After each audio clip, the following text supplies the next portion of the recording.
नमस्कार, आदाब, सत श्री अकाल दोस्तों। आप सब लोग को स्वागत है आपके चैनल करंट अफेयर्स एक्सप्रेस पे। तो आज का टॉपिक भी चाइना लेके है, बट बहुत ही इंटरेस्टिंग टॉपिक है। चाइना का मान लो आप सब लोग उन लोग का इकोनॉमी खत्म, ठीक है? मतलब चाइना का जो इतना गुरूर था, सब टूट गया। इसलिए बोलते हैं कुछ भी रहे ज़्यादा गुरूर मत दिखाओ, ज़्यादा प्राउड मत हो, ज़्यादा मतलब ज़्यादा शो ऑफ मत करो। बट चाइना हमेशा ऐसे ही करते रहा है, आप सब लोग को पता है, तो उसका खत्म, कहानी खत्म। देखो, अभी क्या है चाइना पे जो रियल एस्टेट सेक्टर है, ठीक है? वो रियल एस्टेट मतलब जो बिल्डिंग बनाते हैं, फ्लैट बेचते हैं, वो रियल एस्टेट सेक्टर पे चाइना का देखो कंडीशन क्या है, इतना बुरी कंडीशन है। By one floor get one free, मतलब एक फ्लैट खरीदो उसके साथ एक फ्लैट फ्री।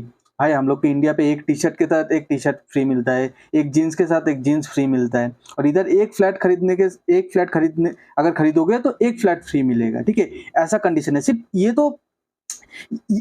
जो आप लोग जो कंडीशन देख रहे हो ना, तो ये कंडीशन आपका मैं बता रहा हूँ, चाइना का एक प्रोविंस है। वो प्रोविंस है अनहुल प्रोविंस। प्रोविंस मतलब होता है जैसे हम लोग का स्टेट होता है, चाइना का स्टेट नहीं होता, चाइना का प्रोविंस होता है। तो इन लोग का नाम भी बहुत अजीब है। अनहुल प्रोविंस में टोंगलिंग सिटी में ओके, टोंगलिंग सिटी में तो ये हो रहा है। और बाकी सिटी का भी देखो, आप लोग को दिखा रहा हूँ कैसे। Buy a flat get a free Porsche as China developers rush to sell. जो घर बना लिया उन्होंने बोल रहे एक फ्लैट खरीदो उसके साथ एक पोर्शे गाड़ी फ्री, ठीक है? मतलब इतना बुरा कंडीशन है, फिर भी कोई खरीदने के लिए रेडी नहीं है। ऐसे मत सोचो ये ऑफर के बाद सब लोग दौड़ के आ रहे खरीदेंगे, नहीं नहीं नहीं, कोई खरीदने के लिए रेडी नहीं है। तो चाइना की इकोनॉमी तो ऐसे ही क्रैश कर रहा है, ठीक है? उसके इसका सब बताऊंगा रीजन क्या है। फिर उसके बाद देखो, तुम प्रॉपर्टी खरीदो उसके साथ एक गोल्ड बार, मतलब सोने का वो जो बिस्किट होता है ना, बड़े बड़े बार होता है, वो सोने का बार फ्री देगा, ठीक है? चाइना का रियल एस्टेट का ऐसा कंडीशन हो गया। अब सोचो चाइना का रियल एस्टेट का ऐसा कंडीशन हुआ क्यों है? चाइना का क्या है, चाइना का जो सरकारी बैंक था, पहले चाइना में बहुत अच्छा बूम आया था, तो सरकारी बैंक ने लोन दिया, उन लोग को लोन दिया जिसके पास अच्छा खासा कोलेटरल था, ठीक है? पर उसके साथ उन लोग का लालच थोड़ा बड़ा, उन लोग उसको भी लोन दे दिया जिसके पास कोलेटरल था नहीं। वो सोचा ये अगर इंसान चुका पाएगा, बैंक यही सोचा कि ये इंसान अगर पैसा चुका देगा अच्छी बात है, नहीं चुकाएगा तो इसका फ्लैट हम लोग ले लेंगे, और फ्लैट का दाम फ्यूचर में बढ़ने वाला है, तो वो फ्लैट बेच के हम लोग पैसा रिकवर कर लेंगे। तो ऐसा सोचा। बट चाइना में इतना गंदा कंडीशन आ गया कि मतलब फ्लैट का प्राइस धीरे धीरे गिर रहा है। अब तुम ही बोलो, तुमको अगर मान लो आज तुम एक फ्लैट खरीदने के बारे में सोच रहे हो, तो तुम देखोगे 2 साल पहले फ्लैट बहुत महंगा था, आज एक फ्लैट के साथ एक फ्लैट फ्री दे रहा है। तो तुम कौन सी मतलब हिम्मत लेके फ्लैट पे इन्वेस्ट करोगे? तुमको पता है कि 2 साल बाद ये और सस्ता हो जाएगा। तो बैंक अगर मान लो मैंने लोन लेके फ्लैट लिया था, बैंक मैं बोलूंगा, मैं बोलते हैं मुझे मतलब मैं पैसा नहीं दे सकता, बैंक अगर मेरे से फ्लैट छीन के भी बाहर बेचने जाएगा तो कौन खरीदेगा? कोई डर के बारे में कोई नहीं खरीद रहा, ठीक है? फिर बैंक ने सोचा कि चलो और ये सब देख के जो फाइनेंशियल इंस्टीट्यूशन है उन लोग बैंक को पैसा भी नहीं दे रहा, क्योंकि बैंक का लोन पे लोन डिफॉल्ट हो रहा है। तो ये सब देख के फाइनेंशियल इंस्टीट्यूशन चाइना को लोन भी नहीं दे रहा है।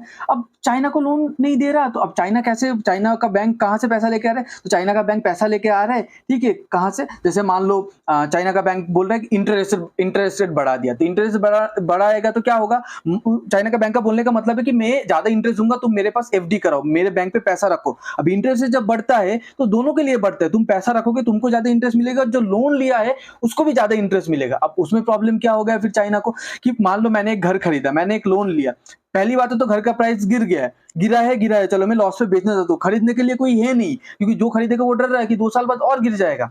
जो फंस गया, नए लोग फंसना नहीं चाहते, तो खरीदने के लिए बायर नहीं है, घर का प्राइस गिर रहा है, ऊपर से मैं जो बैंक से लोन लिया, बैंक भी लोन का रेट बढ़ा रहा है। तो वो चाइना का जो भी लोन लिया वो बोल रहा है, वो हाथ खड़े कर दिया कि मेरा घर तुम ले लो, मैं तो पैसा तुमको नहीं दे सकता। मतलब आगे कुआ पीछे खाए, जिधर भी जाएगा चाइना गिरेगा, ठीक है?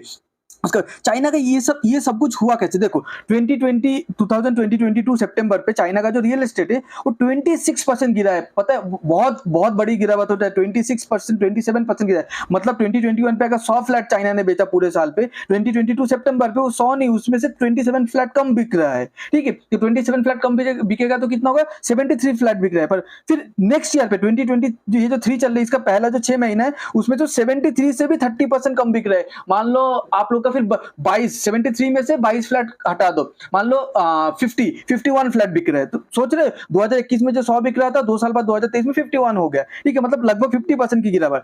अब ये सब क्यों हो रहा है? मैं देखो, ये सब हो रहा है क्योंकि चाइना का, पहली बात है, पॉपुलेशन 2022 पे 2022 पे आप लोग इधर देख ही पा रहे हो, कि 2022 पे पहली बार 60 साल पे 1960 के बाद 2022 पे पहली बार चाइना का पॉपुलेशन गिरा है। अब बोलो अगर देश में पॉपुलेशन गिरता रहेगा, तुम फ्लैट पे फ्लैट बनाते रहोगे तो उसमें रहेगा कौन?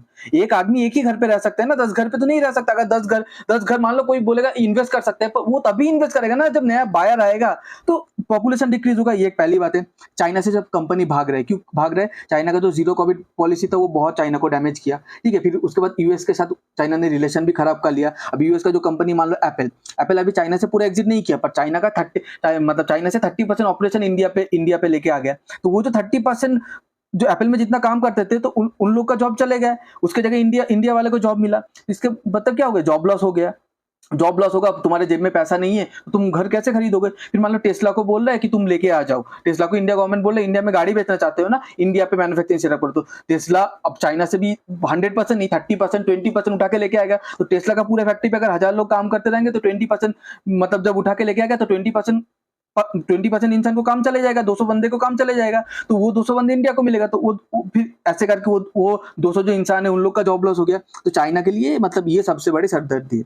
अब देखो चाइना का जो पॉपुलेशन है 2022 में कितना, 8.5 लाख पॉपुलेशन 2021 में जितना था, ठीक है, उससे 2022 में 8.5 लाख पॉपुलेशन डिक्रीज हुआ है।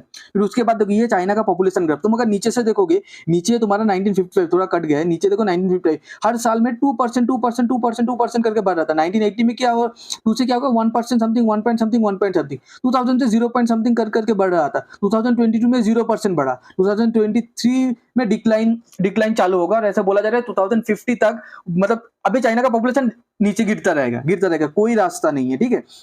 उसके बाद चाइना ने तो पूरा अपने हाथ खड़े कर दिए अपना रियल एस्टेट मार्केट से, ठीक है। अब देखो चाइना का जो जीडीपी है, जीडीपी में चाइना का ये देखो मतलब कंट्रीब्यूशन देखो, एग्रीकल्चर से 7% आता है, सर्विस से 52%, इंडस्ट्री जिधर मतलब ये रियल एस्टेट होता है, इंडस्ट्री से 40% चाइना का जीडीपी में कंट्रीब्यूट करता है। मान लो अगर आज चाइना का रियल एस्टेट मार्केट पूरा कोलैप्स हो जाए तो चाइना का जो 10 ट्रिलियन जीडीपी है ना, उसमें से 40% गायब, मतलब चाइना का 10 ट्रिलियन जीडीपी रातों रात 6 ट्रिलियन जीडीपी हो जाएगा, ठीक है। तो इसके बाद अब चाइना का सबसे गंदी बात क्या है पता है? पहला बार ऊपर जो डेट टू जीडीपी रेशियो मतलब डेट टू जीडीपी रेशियो 90% है। रिकमेंडेड क्या है पता है? वर्ल्ड बैंक और आईएमएफ क्या रिकमेंड करते हैं कि 70% और उसके नीचे होना चाहिए। 70% के ऊपर जाएगा तो तुम धीरे धीरे फाइनेंशियल क्राइसिस की तरफ बढ़ते जाओगे। डेट टू जीडीपी रेशियो 90% मतलब क्या होता है? देखो तुम्हारा जीडीपी, तुम्हारा मतलब देश के पास 100 रुपए का साल में सामान प्रोड्यूस होता है, तो मतलब तुम 100 रुपए का प्रोड्यूस हो रहा है मतलब 100 रुपए का बेचोगे, तुम्हारे जेब में 100 रुपए आएगा। पर तुम्हारा जेब में तो 100 रुपए आ रहा है, पर तुम 90 रुपए ऑलरेडी उधार लेके बैठे हो, ठीक है। ऐसा बोला जाता है 1% fall in China GDP is equal to 0.3%, मतलब चाइना का जीडीपी अगर 1% गिरता है तो पूरे वर्ल्ड का जो जीडीपी 0.3% गिरेगा। चाइना का जीडीपी 8.5% गिरता है तो बड़े बड़े इकोनॉमी जैसे यूएसए यूके का इकोनॉमी 3.2% गिरेगा, और इंडिया जैसा इमर्जिंग इकोनॉमी 6% गिरेगा। चाइना का जीडीपी 8.5% गिरता है। क्यों? हम सब लोग इंटरलिंक्ड है चाइना से। अब इसी वजह से धीरे धीरे सब कंट्री चाइना से दूरियां बना रहे, मैन्युफैक्चरिंग सेक्टर को धीरे धीरे डिफरेंट कंट्री, इंडिया, उसके बाद वियतनाम, फिलीपींस, ये सब धीरे धीरे सेटअप कर रहे हैं। मतलब सब एक चीज सब पूरे दुनिया समझ गए कि एक साथ मतलब सब मिलके एक के ऊपर डिपेंड होना बहुत ही डेंजरस बात है, ठीक है। क्योंकि वो एक कोलैप्स कर जाएगा तो पूरे वर्ल्ड सफर करेगा वो एक की वजह से। इसलिए धीरे धीरे सब डिकपलिंग कर रहे हैं, धीरे धीरे मतलब पीछा छुड़ा रहा है चाइना से। अगर आपको ये कंटेंट अच्छा लगा प्लीज लाइक कीजिए, शेयर कीजिए, और अपने घर वाले दोस्तों सबके साथ सब्सक्राइब कीजिए। और आप लोग को बहुत बहुत धन्यवाद कीमती टाइम देने के लिए। Thank you.